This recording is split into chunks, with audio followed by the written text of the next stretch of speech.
Welcome to another episode of the Wookie AutomoTV's Racin Ramblin podcast, episode 3. Chicagoland this weekend, moving back to a summer date, back to its technically traditional date. Originally it used to be right after the July Daytona race, but Kentucky's there, so they moved it right before and kind of moved the schedule around a little bit accordingly. And that was mostly because Indianapolis was just so damn miserable in the middle of July or the end of July. Because that place is a concrete bunker and there's no airflow. And that place has honestly been dangerous the last few years. So, that being said, how was Chicago? It was damn hot. Holy, it was probably worse than Iowa. Oh my God. Yeah. Second straight race weekend. I had an off weekend last weekend, but yeah, I got heat stroke during the race. Kind of glad. Yeah, we had a failure early on, so I ended up. Unfortunately, it was really crappy luck. Engine failure, but yeah, I got very sick. Was throwing up, trying to load the car. Took longer than I wanted to loading everything up. Just oh my God, it was just having to wear that fire suit I was already kind of overworked, sweating my butt off. Pretty much me and one other guy having to push my car through tech and all around the infield by ourselves. Didn't really have help pushing, but oh my God, yeah, there was just no escaping the heat this weekend. I was supposed to stay for the Cup race, technically today, which I will get to that very shortly because there's a lot to talk to about there. But we were short of truck drivers, so I ended up having to help the Xfinity haulers get back. But yeah, it was just so hot. Oh my God.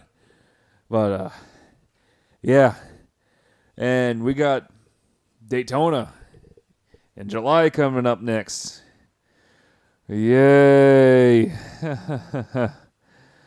Yeah. It's probably going to be worse because you're in a swamp in the middle of July. Yeah, I'm not really looking forward to that one. It's always a real hot one. We got to be there on Wednesday, so a rare 3-day show for us, but it's super speedway racing. Kind of need to the amount of tech we got to have, but benefit of that, we're racing on Friday this week, so I'll have Saturday, Sunday off. So, hey, more time to work on this channel. As channel updates, I did get one of the Trucker Wookies up. I didn't get the other one up. I just had too much going on at work. Didn't get as much done on the Wookie drives as I wanted to. So, probably worked about as much as I thought I was gonna, but yeah, I'll plug away this week. Try to get the recording done before I leave out for Florida. So, but anyways, yeah, wow, just got done watching that Cup race, and it feels great to say that was an intermediate race that I was glad to say I sat down and watched. It wasn't a barn burner. It was probably a 7 out of 10 race. But then that last 20 laps just made up for it. It was like, holy crap. And we get back to the actual racing itself. The race itself. There was a lot of comers and goers. It got a little spread out, but you still had guys able to chase each other down and pass them, and there's a lot of comers and goers. Unfortunately, a lot of the goers were self-inflicted, and that comes down to Eric Almirola and Clint Boyer. Clint Boyer probably had the fastest car there, and green flag pit stops in the first segment. Was caught speeding, came down pit road, sped again, came back down, was supposed to be a stop and go, didn't stop. Yeah, he ended up 3 laps down right off the bat, and he actually fought back to finish 5th. So very good on that team to claw their way back for at least a top 5. So very good to see that team rebound like that. Now his teammate Eric Almirola definitely had probably his, other than the Daytona 500, that's super speedway racing. That's kind of like, that's a crapshoot anyways. But he was probably the next best car, and it was just really awesome to see him able to pull away. Unfortunately, they started running into loose wheels at the end of the race, and yeah, probably cost Eric a shot at the win. He ended up finishing like 25th, which is really not representative of his run this Sunday. It was real nice to seeing him able to out there. Probably had a car. Him, Boyer, probably the cars that should have won. Either of those two cars should have won. And of course, you got to put the whole race together, all 400 miles together, and neither of them did. How about the big three? Actually, I don't really know where Truex finished. I don't got it pulled up in front of me. But yeah, Harvick was the other two Haas cars were probably the next best things. Harvick kind of got behind on his last pit stops. Still finished third, which is keeping the streak up. But yeah, how about that finish? I will say this has probably been the first time. This has been the first time all year I was actually enthralled, invested in the finish. Like, I was sitting. Unfortunately, I did pass out. 2 hours of sleep last night, riding in the truck. So I did pass out right after Hamlin spun. But luckily, I woke up like 25 to go, and that's when things really got interesting. But so yeah, there was like a good, I think 50 or a little more laps that I missed. But looks like I didn't really miss much other than the last set of pit stops and Corey LaJoie cutting a tire, hit the wall. But anyways, yeah, Carl Larson was chasing. So basically, Carl Larson was a ways back. He got around Kevin Harvick. He went and chased down Kyle Busch, and it looked like he was gonna get him. Didn't know if he was gonna pass him, but he was gonna get him. Well, about 65 laps to go, Larson got a little overzealous, which unfortunately is what he typically does. He tends to do that from time to time. But got the right side of it just a little bit, lost his momentum, and then it looked like the race was over. But then, for whatever reason, the lap cars decided they were going to race Kyle Busch, who Larson was trying to chase. They decided they were going to race him hard. And, yeah, and that played right into Larson, and he was able to chase Busch right down within a lap with one to go. And, yeah. Yeah, I really don't know why Ryan Newman felt the need that he had to stay on the lead lap there. But then, yeah, and then really strange sequence of events. But anyways, coming back to the white flag, Larson was able to using that patented Kyle Larson line, right up against the wall. Was able to use the momentum coming down the front stretch. Hell of a run coming to Kyle Busch, and he did a dirt track move. He had hell of a momentum coming. There was a gap. Busch went high to protect the line that Larson was quick in. Larson went low and tried performing a slide job. Slid up the track, got in the lift rear quarter panel, sent Busch into the wall a little bit. So they came down the back stretch. Larson got around him. Well, Busch didn't lift. Hey, you got into me? Should have gone away. Should have finished the job. Because Rowdy, textbook move. It was like, you don't make that sort of move in turn 1. You wait till turn 3. And Kyle and Rowdy kind of reminded Larson, hey, I'm not going to forget that. And bumped him. Larson should have spun it, hit the grass, saved it, dropped down third, saved it, still finished second. Fantastic. Wow. I don't think I've ever said that about a finish at Chicagoland. Honestly, coming into this race, I was a little bit worried. Chicago's never really had quite memorable NASCAR races. Now, keep in mind, this is a track that was designed for IndyCar racing. Dale Coyne designed this track back in like 99, 2000, or built and finished in 2001, where NASCAR held the first event. But it was designed for IndyCar racing. Dale Coyne, that's the thing that people often forget. This track was designed for IndyCar racing. Dale Coyne designed it, as I probably just said about 5 different times. And back in its heyday, the IRL produced amazing races there. Like, almost borderline Daytona Talladega style finishes. Now, we'll probably never go back there, unfortunately, with any cars because of Las Vegas 2011. But and at the moment, any cars kind of have a spat with ISC between Watkins Glen last year and Phoenix this year, unfortunately. But anyways, that being said, it's always been a really clean racing racetrack. Well, the first couple of years, the Busch races were really, really treacherous. But as for the Cup racing, it's always typically been a kind of a clean race. There's been moments. Remember the Tony Stewart, Tony Stewart, Casey Kane fight in 2004, where Tony dumped Kane on a restart, caused a big wreck, and then crews were fighting. Tony went on to win that one.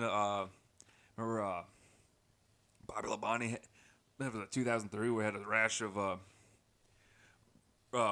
real bad rear clip crashes backing into the wall.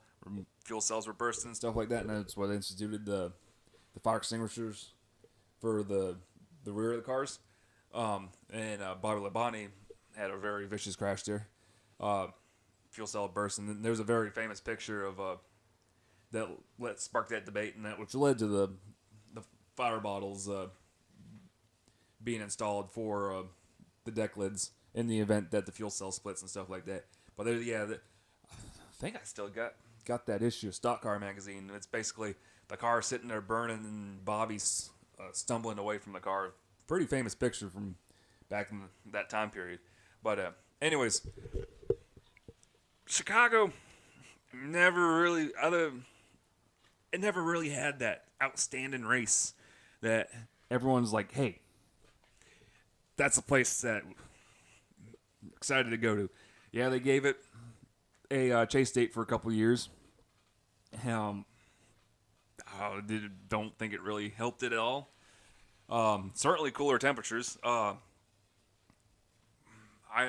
was always really windy city, obviously. Kind of cool. I'd never been to the July date, so yeah, it was balls hot this weekend. But yeah, what a finish! And then just the camaraderie between the two Kyles and Larson. The in-car shot of him after they cross the start-finish line.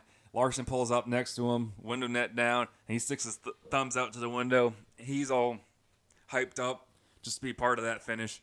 Of course, the fans are upset because Kyle Busch won. And I think it's only because it was Kyle Busch that won. There's a lot of rage on the internet right now, and I don't think it's warranted. Now, of course, Kyle, he is the villain the sport needs right now. And he is really grown into that role. I've been kind of thinking, yeah, he's starting. This was really the race, the post race. I felt that he really embraced the villain role of the sport. Yeah, he's kind of done. He's done his battle for a few years and stuff like that. But the fact that the crowd's going nuts, they're booing him, throwing stuff, and he turns around to the NBC camera, and he does the crying motion with his hands, and I was laughing. I was like, "Oh my God, he's just feeding them. He's drinking from the salty river of their tears." Oh my! And then, yeah, he's basically called out the haters for, if you didn't like what you just saw, tough luck. That was probably one of the best finishes we've had in a long time, especially on an intermediate track. Oh my God. It just feels good after one of these cup races to be excited for the product we got. It just, And then, like, yeah, it was a halfway decent race. It was probably the best intermediate race we've had, and it was a 7 out of 10 race, which isn't saying much. But then that finish, put it to an 8 or a 9. It's not a 10 by any stretch of the means. But oh my God. This will be a finish that'll be remembered for a long time. And I'm just very glad just to finally, we had a good product. We had a race that I can generally say, this was good. Yeah, we've had some snoozers this year. There's also been some races I felt like the critics were the fans were too harsh on because they were very clean. I think Atlanta was one of them. But oh my God, and this was a very clean race. But we had a lot of comers and goers. The drivers could chase each other down and race each other, and then you had probably the most tense final 20 laps we've had all year of two of the best. And by the way, it was nice seeing some life out of the Chevrolets for once. Yeah. Carl Larson able to chase down Kyle Busch, and arguably the Chevy's been struggling this year with the new Camaro, and it was just, oh boy, he's gonna do it, oh no, but yeah, just full of praise for this weekend or for this race. It really capped off, and it looked like the fans were really turned out for the Cup race too. They weren't there for the other 3 races, but yeah, I was honestly surprised they got as much fans as they did this today, because that heat index, it was like felt like 106 degrees, and that was not counting what was the drivers were feeling, which Justin Allgaier on Saturday and Kurt Busch today had their had these little digital gauges mounted on their seats by their in-cars. They're showing the in-car temperatures, and they were mid 150s. Yeah. And I'm not going to tout that, the drivers are real athletes. I was like, that takes a special breed of crazy just to, you're sitting in that car for 3 to 4 hours. Yeah. I had heat stroke just pushing those cars around and pushing equipment around and trying to load, and just mad props to those drivers able to tough it out and finish these races. But yeah, also first NBC race of the year, and I can honestly say thank you. They've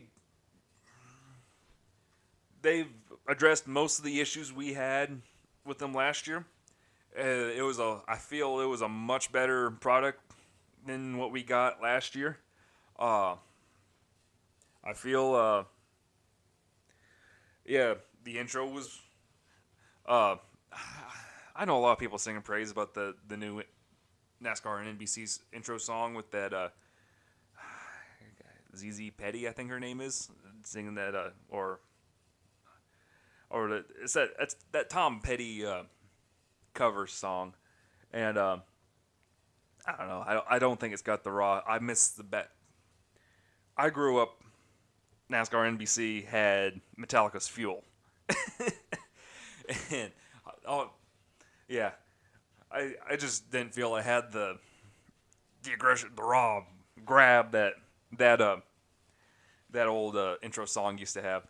But they had a nice little intro piece with Mike Ditka talking about the town and it's sport and history. So, and then the whole coverage, Dale Jr.'s first Cup race. I hadn't really been paying attention to any of the blurbs of what they were going to do in the booth. I thought they were going to kick someone out of the booth like Jeff Burton or Steve Letarte, but they actually kept all 4. They kept all 3, and then they added Dale Earnhardt Jr. Oh, excuse me. That was a burp. But anyways, Rick Allen I've never been. There's a lot of hate for Rick Allen that I just don't think is justified. He's not. Yeah, he had a lot of tropes a few years ago, but I think he's really kind of ironed a lot of them out. Like he was famous for his problems back when he did the truck races, but yeah, I think he. I don't know. I like Mike Joy, but Mike Joy is about 5 years past his prime, and I think this is just me. I'm not the only one that. Well, I'm not the only one that thinks this, but I think Mike Joy should retire. He's had a good career, and he just kind of stinks seeing him struggle over words, from time to time. But I think Rick Allen did a great job. Steve Letarte, lots of enthusiasm from the booth once again. He was fun. He's always a blast to have in the booth. Jeff Burton was a lot of fun to have in the booth, and I think I don't remember him having that much energy last year, but I think having Junior there really kind of helped. Junior, I think, was the weakest one, but they kind of poked fun at him for it, where he was apparently during the first set of pit stops where they were recovering him, he was just kind of in shock, like watching it unfold. And but yeah, he's still got some learning to do. I'm sure he'll grow into the role.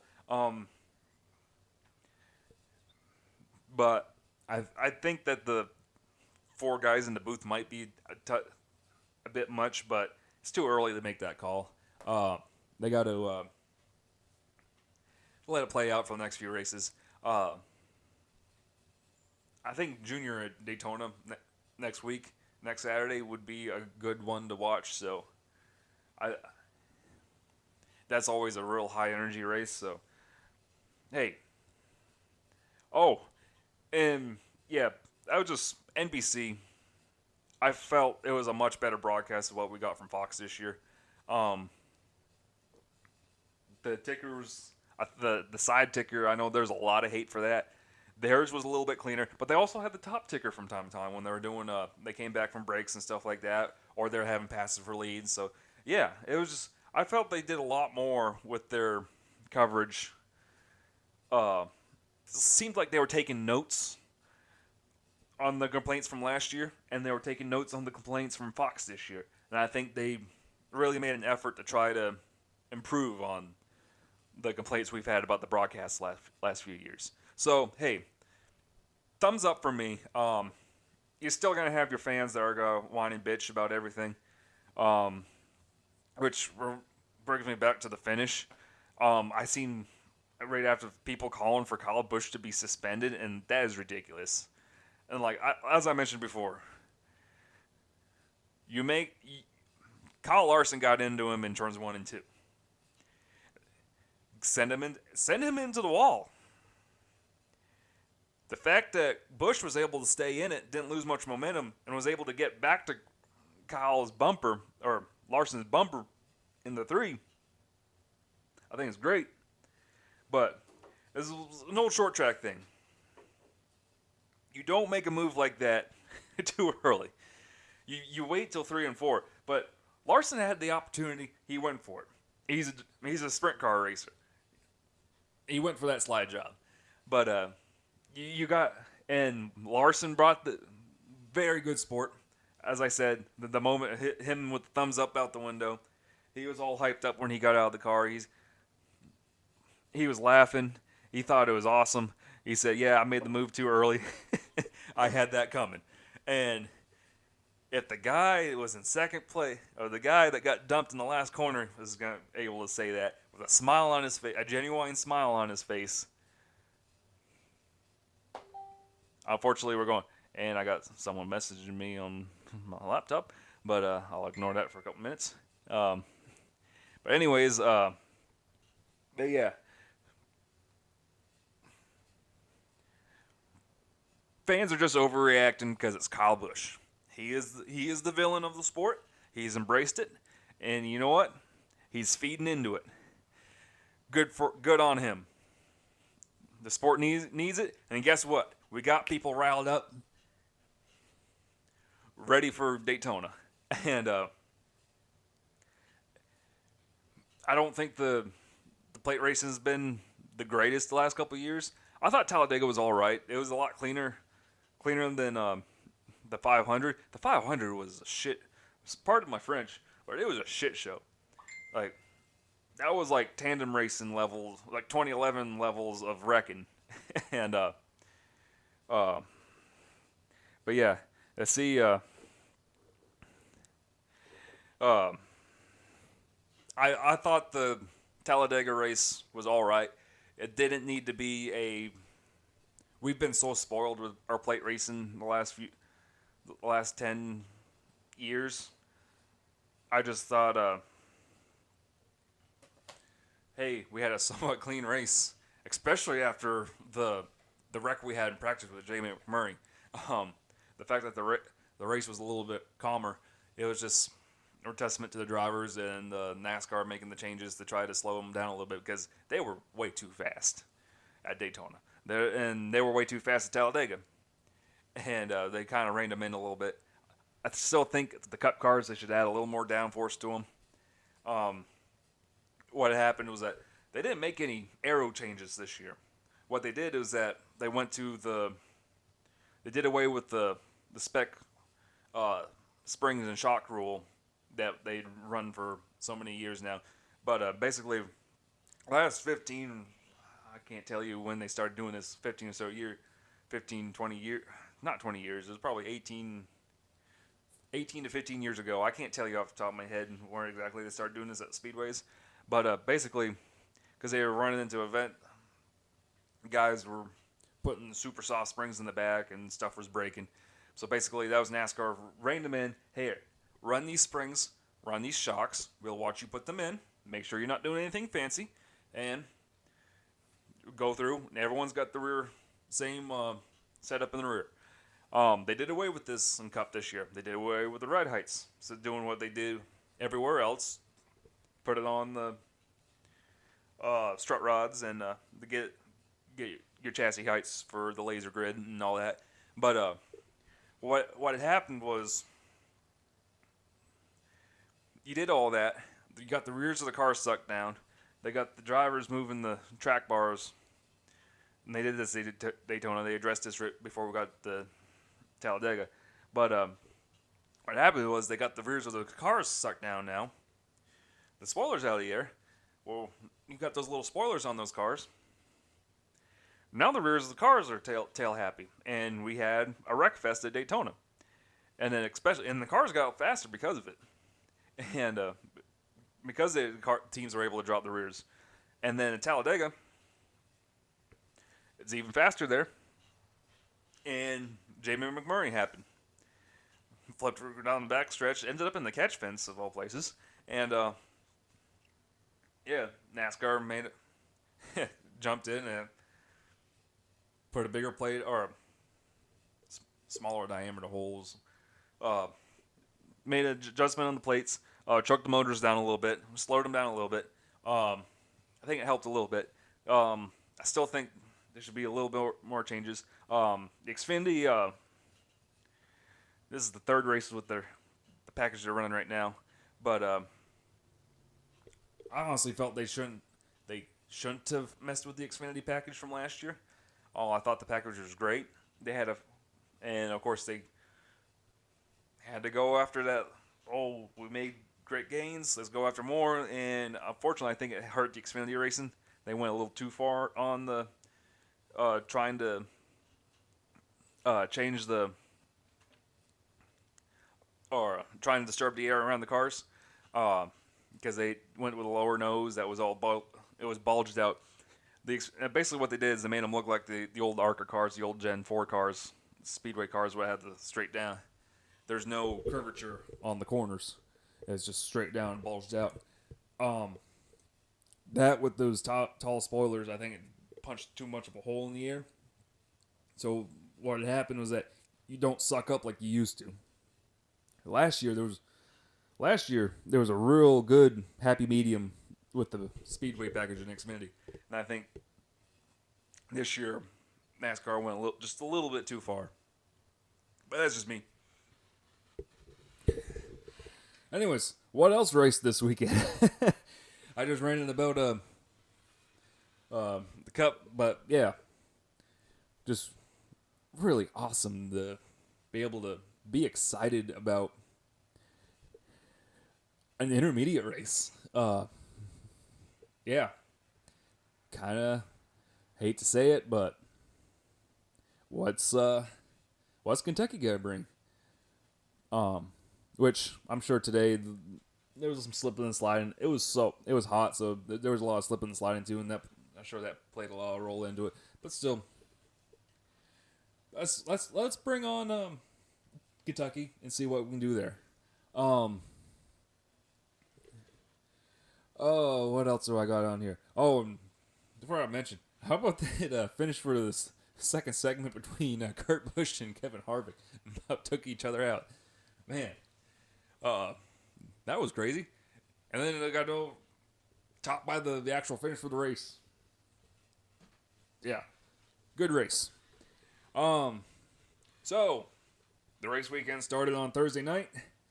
ARCA opened the weekend for the Scott 150. Had a little bit of got the Midsummer Blues for the ARCA series. It's typical every year.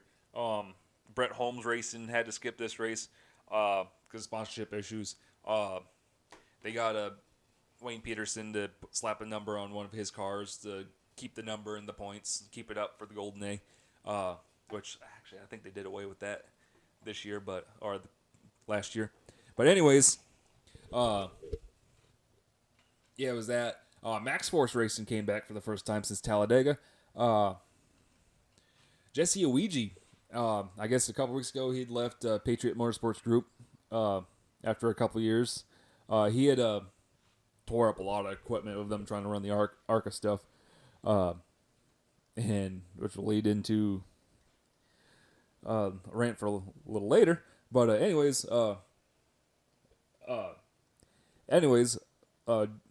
Jesse teamed up with longtime series mid-packers Max Force racing with the Praetors, and unfortunately couldn't really prove anything. They blew a motor on lap 8, which is kind of unfortunate. As for the race, the little bit I caught, it just seemed like a run-of-the-mill intermediate ARCA race. This is not. It was like Michigan or Gateway. These bigger tracks, really aren't this series' strong suit right now. Daytona, the super speedways and short tracks are, and the dirt tracks. But yeah, that's just the nature of the beast. But you gotta have these these intermediate tracks for these drivers to get the experience before they go up the trucks in Xfinity. Anyways, Michael Self won his second or third race of the year. I think second. Won again. Always great to see the Sinclair Oil car in victory lane. Underrated. One of the best looking cars in racing right now. But anyways, Sheldon Creed continued to pad his point lead, finished second. Todd Gilliland finished third. And then Zane Smith finished fourth. Decker watch. Natalie Decker, where did she finish? She finished 12th. About where she's been running all year. And I honestly couldn't tell you where her teammate Tody Brandon finished. I wasn't really paying attention. Lalani Munter ran like Lalani Munter. Really underperformed in a car that should be winning races. But anyways, Friday night, we had the truck series racing at Xfinity, or at Xfinity, Chicagoland 2. This was also a pretty good race. I didn't catch much of it because I was once again working in the garage area, but a little bit I've been able to catch, and it truck series always typically put on a good show. This was no exception. Cinderella story. Brett Moffitt keeps his championship hopes alive. they put together a last second sponsorship with FR8 auctions or Freight auctions. I honestly don't know how to pronounce that company's name, but last second deal. They worked with Brett before when he drove for Front Row and BK. No, it was Front Row. But anyways, Brett got a win handed to him. Poor John Henry Nemechek, looking like he was going to go for a second win of the year, and actually ran out of fuel on the last lap. They thought initially it was an engine failure, but I guess he did run out of fuel. But yeah, Brett Moffitt with now 3 wins. I think they just got 2 more races they got to fill in the schedule for. They keep hopes alive, and at this rate, he'll be in Eldora, no problem. It's just the guy's won 2 straight races, and yeah, I'll eat one of my dirty pairs of socks if he's not in Eldora. It's just too good of a story. He's probably the number 1 news story out of the truck series right now. Just the fact that he's winning to survive, and yeah, great story to see him continue, and with an open motor too. He doesn't have. I don't think they have the Elmore in that truck yet. I think they're still running the open motor, the Gibbs motor. So I'm honestly surprised. They haven't really started choking those motors down yet. But I think that was kind of an influence from Toyota to not choke them down yet. Anyways, Moffitt won. Ben Rhodes ended up finishing second, his best finish of the year so far. Johnny Sauter continued his streak, finished third. Yeah, awesome to see that. I know it's kind of sacrilegious. Fans want to see the close points battle. I enjoyed the close points battle last year, but as much as the tear Johnny Sauter is going on, and I know a lot of fans don't really. I think he's kind of a lot of fans don't like him for whatever reason. But I just like seeing he's just having a record book year, and oh man, I would really love to have seen him been able to lock this championship up, 3 races remain or something like that, because this is his championship to lose, unless Brett Moffitt keeps on winning. But anyways, Noah Gregson finished 4th, and Brandon Jones in the 51 car for KBM finished 5th. Stuart Friesen got in another wreck this week. Didn't really see any good replays for this one, but got into it. Jordan Anderson. Stewart's definitely feast or famine this year, but it's still neat. That truck is a GMS truck. Even if it says Halmore Friesen Race, and that truck comes out of the GMS shop. And I think at Texas he had Johnny's Charlotte truck, and he still finished second to Johnny. So yeah, he's still got a lot to learn. He's a dark guy, but yeah, that was pretty much the truck. And then Mike Afferano, he was supposed to come back this week, put a bunch of press release pictures of the truck, and then never showed up on Thursday. Said they had the hauler breakdown, missed the first practice and rookie meeting and all that, and then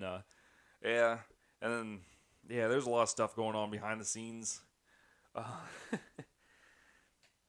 Hate to say it, but kind of called it with Mike.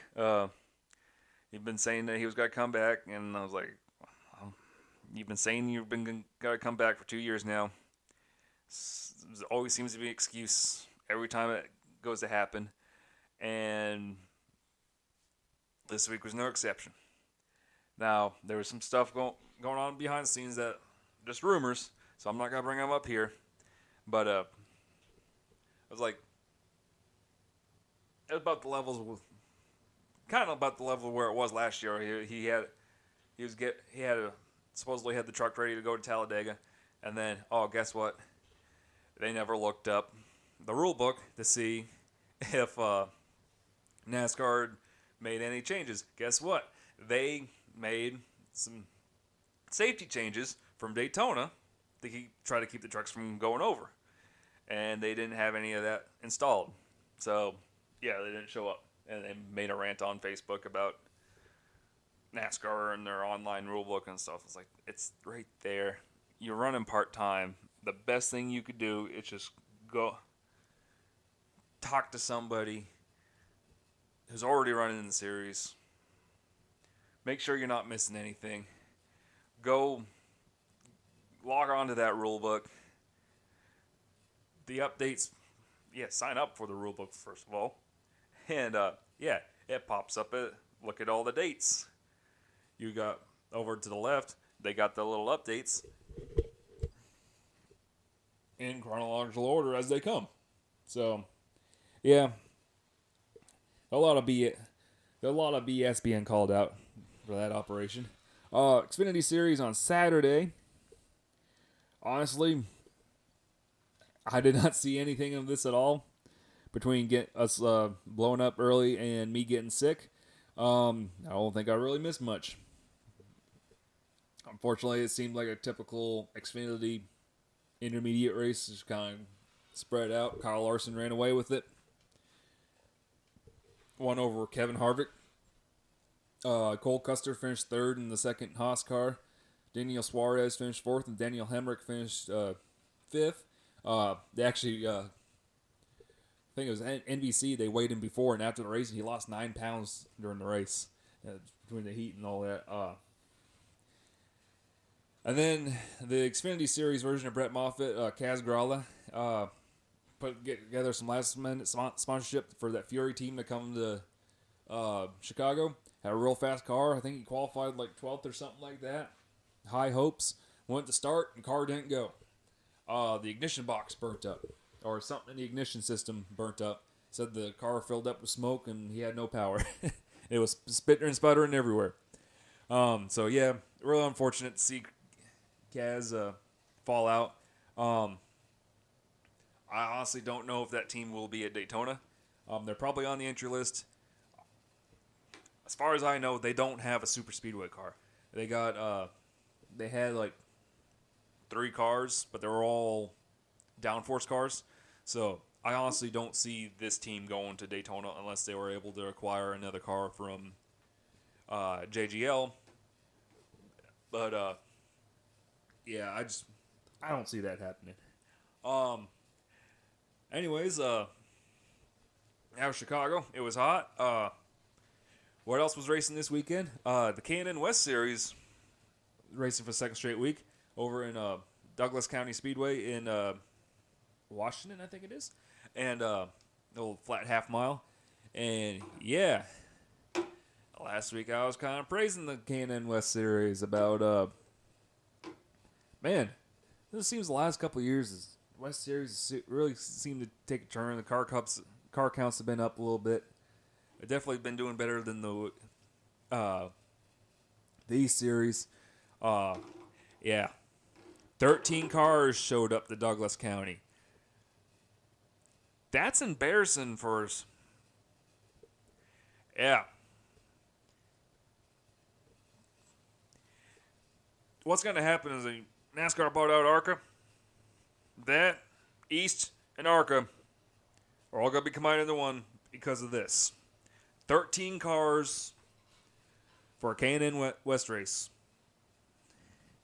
Well, they had 14 entered, 2 withdrew, and then had 1 late entry. So they got, yeah, it's just embarrassing. And yeah, I guess they raced the race was halfway decent, but 13 cars. That's not healthy. That's not sustainable. Yeah. They've already canceled 1 race this year at the Spokane Spokane Super or that Super Oval. But yeah. This is not sustainable at all. Jeff Jefferson got in the seat last second to kind of try to fill the field, but yeah. This is not good, guys. I thought the East Series was looking pretty bad, but and then I was kind of easy on the West Series, where they brought 15, 16 cars to uh, All American Speedway. 'Cause that's a quarter mile, and they brought about that amount to Colorado because that's kind of a haul for those guys. Um, but yeah, no, this ain't good. This ain't good at all. Uh, where are they racing next? Probably, I think it's Iowa with the East Series in Xfinity. But yeah, oh, yeah, looking more and more like we're gonna have one combined entry level division in 2020 because I honestly don't know how the K&N series can sustain this. ARCA would just be ARCA for the next 50 years. This, ooh, this is bad. Where else raced today on Sunday? F1 raced in Austria at the Red Bull Ring. Red Bull won at their own track. Max Verstappen, he won over Kimi Räikkönen and Sebastian Vettel. Vettel had to come from ninth place because of a grid penalty because he held up color signs during qualifying. Both the Mercedes blew up. Daniel Ricciardo blew up. Yeah, kind of an attrition-based race, mechanically. I don't think there was any contact race-wise, but definitely an attrition-based race mechanically. Yeah,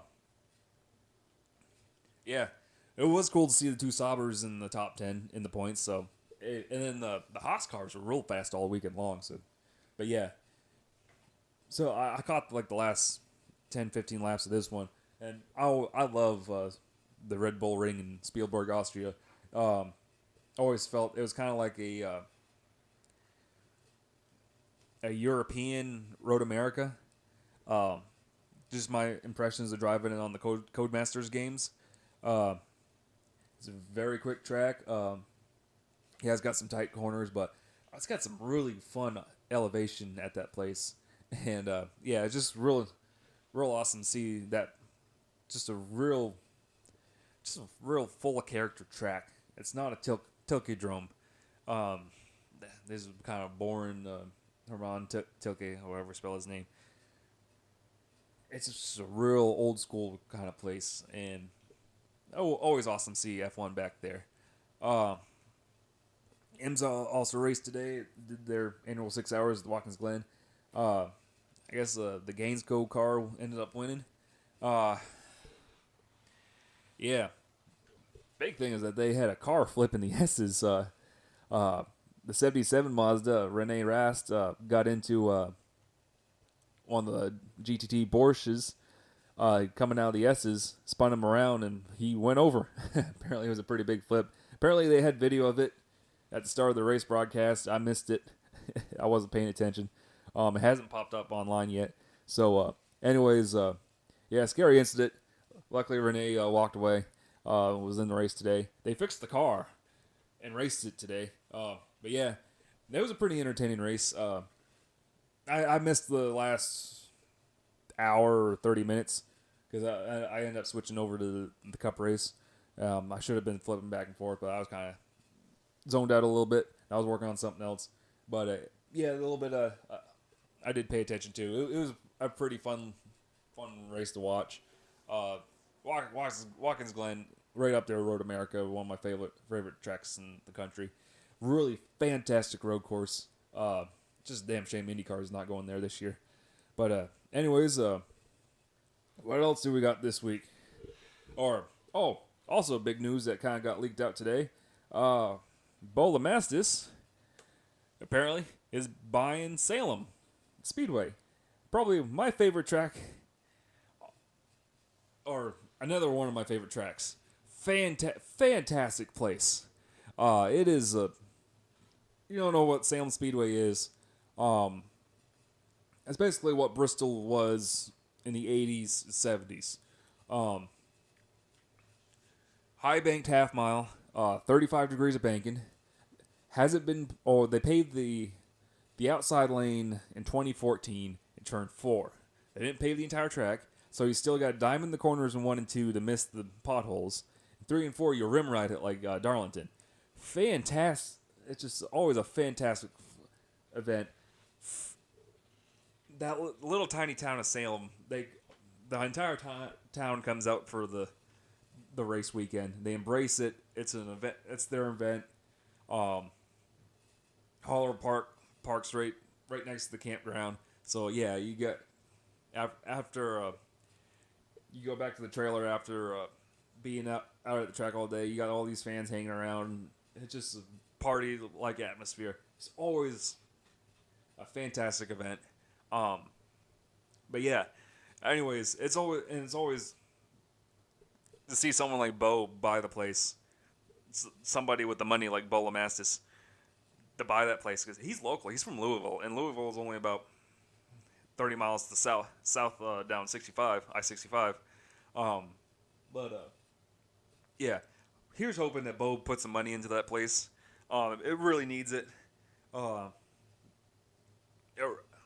Probably pave the place, redo the grandstands a little bit, possibly put in safer barriers and stuff like that. Which, now that Bose owns the truck team, yeah, our trucks would be amazing there. It would about be like the old I-70 Speedway races at Odessa. Oh my God, they don't even need to pave the place. Just put some safer barriers down. Do whatever, a little bit of safety upgrades to bring NASCAR there. Clean the place up. You would have people come out in droves. Yeah, Salem's kind of close to Kentucky Speedway, but honestly, I'd rather go to Salem than Kentucky. And I'm not the only one. But yeah, trucks would be amazing there. So yeah, lots of hype from me about this. Really excited to see that coming up. So, what else we got coming this week? Daytona, Firecracker 400, 250, Xfinity and trucks, or Xfinity and Cup Series, Super Speedway racing, night racing. Not much to say other than Super Speedway racing. We're going to be talking about good or bad, whatever happens. At the end of it, it's always going to be a discussion point, no matter what happens. So, yeah, bring it on. I'm not looking forward to the humidity, considering the last 2 race weekends, it's been heat index of like 105, and I've gotten heat stroke at both of them. So, yeah, which really sucks because sitting there trying to hydrate and all that stuff, and it just not working. And of course, I worked a living dog piss out myself, but hey, that's just life on the bottom, life of the back of the pack. But anyways, trucks is off this weekend. Oh, Pinty Series raced at Jacusa this weekend. Kevin Lacroix won over Alex Tagliani. Lacroix winning his first oval race. That's a beautiful facility at Jacusa, the old Cathartha Speedway. They poured a lot of money into that event or that track. It's absolutely beautiful. You could see they paved the entire place, redid the grandstands, paved the infield, laid down new grass, painted the walls. Beautiful facility. I could see Xfinity racing there. Just beautiful facility. Anyways, West Series is off to the end of July at Iowa. East is off this weekend. They come back next weekend at Thompson. Modified's coming back this weekend. Riverhead Raceway, flat quarter-mile track over in New York. I believe that's New York. But anyways, fantastic, in New York. But, always a very good show. Can't wait to see. Oh, your series also raced this past weekend at the Tours Speedway, the 3/8 um, oval they built in a parking lot in France. They had banking at both ovals now, or both corners now. But caught a little bit of the final today, the last restart. Alon Day won over Bobby Labonte. So yeah, Alon won his first oval race. The good to see Alon really winning. He really wants to come over to America and start racing trucks, but he has to find that sponsorship for to come over to America first. And unfortunately, his money has him racing over there for now. Um, also this weekend, IndyCar comes back at Iowa. The bull ring for the Indy cars. Always a great event. They got ARCA opening up.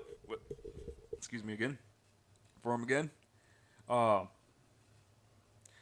yeah, always a fun event to watch. I think they also got Indy Lights there too. That should be a fun weekend. But yeah, that's basically. I think I covered everything I wanted to talk about this weekend. Oh, fantastic Chicago race. Very happy to say that. Um, I wouldn't hold up too much hope. Other than the podcast this week or during the work week, because I gotta leave Tuesday night, drive the truck down to probably help drive the truck down to Daytona. So and then I'll probably be without internet for while I'm down there, so I won't be able to work on my laptop. So I'll Saturday Sunday I'll try to get stuff uh, squared away so I can start put out that Wookie drives that I filmed last week. Finally, probably end up filming another one next week too, but and then it'd take me 2 weeks. I can edit, which sucks because if I had, I could easily sit down and do. If I didn't have so much other stuff going on, I could sit down and actually edit and all that stuff easily. A day's worth of work, but it's just been working 13, 14 hours at the shop this past week. It's just tough, and it sucks. I can't complain too much because I'm doing what I love. But yeah, it just sucks not to being able to. Hey, I kind of got this project I want to work on, but I can't because yeah, like I really wanted to work on the video when I got to the hotel on Thursday, and then ended up having problems with the truck, so I didn't get in till 2 o'clock in the morning. So yeah, I ended up sleeping at the track because I had to unload in the morning. But anyways, that's the Wookie Automotive's Racin Ramblin podcast for July 1st. Come out July 2nd. This was Chicago. It was hot. I puked. Bring on Daytona. I can't get any more sick. Bring it.